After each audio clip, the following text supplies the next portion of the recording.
The Prime Minister has said that the UK is ready to help supply troops for a peacekeeping force in Ukraine. But is the British Army in a good enough position to help with this, and can the UK and NATO afford it? At the moment, the UK currently spends 2.3% of GDP on defence. Starmer has pledged to increase this to 2.5%, but it's not clear when that will happen. This puts the UK in a pretty good position compared to our NATO allies, who have to spend at least 2% of their GDP on defence.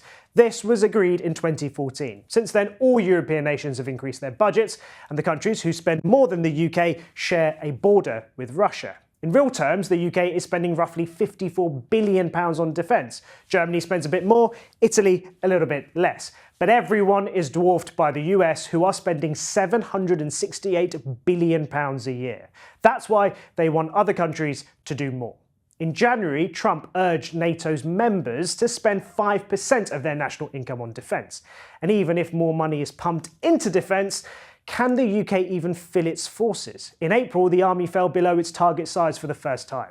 The RAF and Navy have also seen troop numbers drop, which means overall the size of the armed forces is down nearly 40%. And a former defence chief is warning the UK's army is so small that it could not keep a large peacekeeping force in Ukraine for long. Lord Richard Dannett, who used to be the head of the army, said we haven't got the numbers and we haven't got the equipment to have troops in Ukraine for an extended period of time. Even if the government had the money to spend on defence, it's unlikely that defence spending will be at the top of the political agenda. With public services facing significant pressure, Donald Trump wanting to increase spending is likely to add tension between the Prime Minister and the Chancellor. So, how does this all compare to Russia? Well, Russia's military spending has skyrocketed since its invasion of Ukraine 3 years ago. Last year, Putin spent £115.8 billion, over 40% higher than in 2023. Meanwhile, Europe's combined 2024 defence spending was £362.7 billion. But the picture looks a little bit different in terms of something called purchasing power parity, or PPP.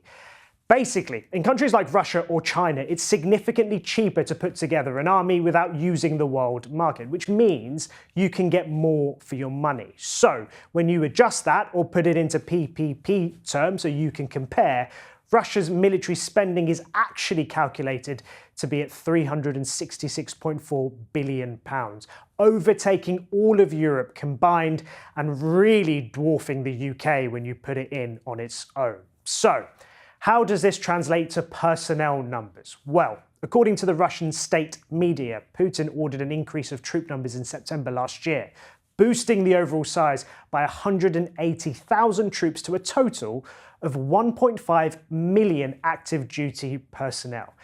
It makes the Russian army the second largest in the world after China. And once again, if it's anything near accurate, in orders of magnitude, it is significantly larger than the British Armed Forces, who have just over 180,000 personnel. But the Russian army will have been somewhat depleted by significant and heavy losses in Ukraine, so the exact numbers of troops remains a state secret.